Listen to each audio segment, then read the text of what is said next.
Kayo ang dahilan kung bakit di ako sumuko sa mga bagay na kung ba't ang luha ko'y tumulo. Ito ang mensahe ko upang aking ipahatid sa mga tropa, kaibigan, kapangkat at kapatid. Pasasalamat kong kay tagal ko nang gustong sabihin, ang puso ko ang gumawa nitong aking awitin. Para sa inyong lahat, ito ang tanging paraan sa mga taong para sa akin ay palaging nandyan. Hambog.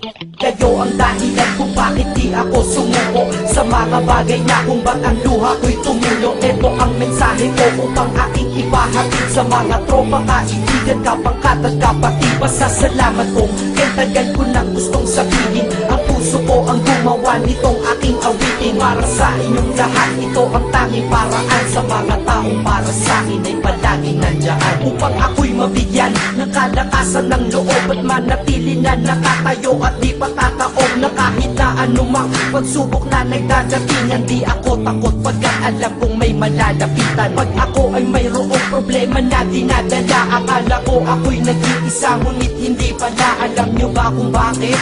Kasi andyan sila, handa na iabot ang tulong nagmula sa kanila. Walang reklamo at walang hinihingi na kapalit, kaya di lang kaibigan turing ko kundi sang malapit na kapatid. Sila'y kinikilala kong ikalawa na pamilya, wag ko daw isiping mag-isa ka pa. Dahil sila'y aking sandalan, di ako pinabayaan. Damahin ko kalungkutan, di nila pinapayagan. Kung wala kayong lahat kaibigan ko, marahil wala na rin ako, ngunit nandito pa ako dahil kayo ang dahilan kung bakit di ako sumuko sa mga bagay na kung ba't ang luha ko'y tumulo. Ito ang mensahe ko upang aking ipahatid sa mga tropa, kaibigan, kapangkat at kapatid. Pasasalamat kong kay tagal ko nang gustong sabihin, ang puso ko ang gumawa nitong aking awitin. Para sa inyong lahat, ito ang tanging paraan sa mga taong para sa akin ay palaging nandyan. At di kayo nawawala at di ako tinalikuran, yan ang dahilan kung bakit hindi ko kinalimutan ang aking pinagmulan. Pakikisama nangunguna, pag nakita ka ng tropa sasabihin shot ka muna. Pag nabadrip sa pamilya, lalabas ka lang ng bahay, lakad lang ng konti, andyan sila at merong tagay na inyong pagsasaluhan at inyong pinapaikot. Simpleng tulong yan nilang unti-unting pinapalimot ang problema mong pasan-pasan sa mga pangyayari sa tahanan o sa pera o kahit pa sa babae. Kahit sa gulo o away, tila ba mga sundalo, di pwedeng maiwan ang isa, manalo o matalo. Ganyan ang kaibigan ko, mas kilala bilang barkada. Kung ako'y mamamatay na bukas, ako'y handa na. At kung may ikalawang mundo o buhay para sa akin, sana magiging tropa ko kayo pa rin.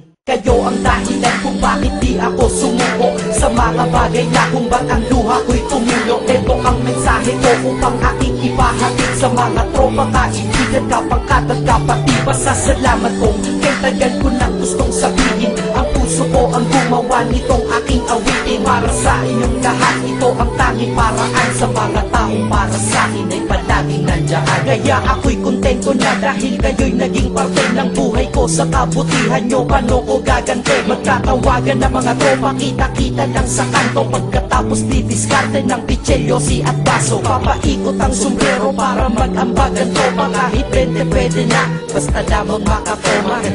Ganito kami, at least magkakaramay. Kaya wag kang magtaka kung ba't masasaya ang tambay. Dahil tambay ay binubuo ng samahan na tunay. May kaibigang adik, mabait, iba ay merong sungay. Oo, iba-iba ang aming mga katauhan, pero iisa ang grupo pag sa trip at kagaguhan. Pag ika'y nalulungkot, kanino ka ba lumalapit? Pag nais mong bumitaw, kanino ka ba kumakapit? At kanino ka lumapit sa oras ng kagipitan?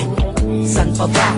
Diba sa kaibigan? Kayo ang dahilan kung bakit di ako sumuko sa mga bagay na kung ba't ang luha ko'y tumulo. Ito ang mensahe ko upang aking ipahatid sa mga tropa, kaibigan, kapangkat at kapatid. Pasasalamat kong kay tagal ko nang gustong sabihin, ang puso ko ang gumawa nitong aking awitin. Para sa inyong lahat, ito ang tanging paraan sa mga taong para sa akin ay palaging nandyan.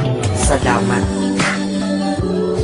Acero Records, Sad Productions, hambog ng Sad Pro Crew.